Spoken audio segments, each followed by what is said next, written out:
In this video, I will show you how to create a shared Google Drive. If this guide helps, please consider liking and subscribing so others can see it too. What's up guys? My name is Kyle from GuideWise. So in Google Drive, you're going to select Create New Folder.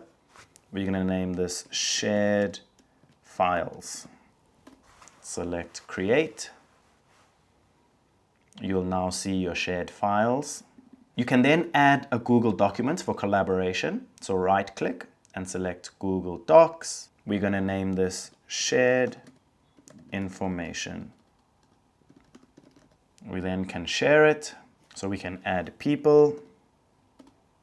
We can then choose if they're a viewer, commentator, or editor.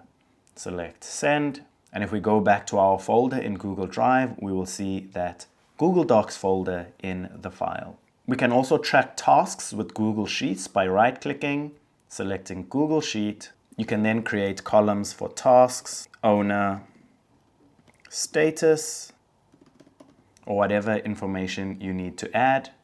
You then can create a filter and organize it by condition, values, color, or letters. If we go back to Google Drive, we will see our sheet in the folder. If this video helped, don't forget to like and subscribe.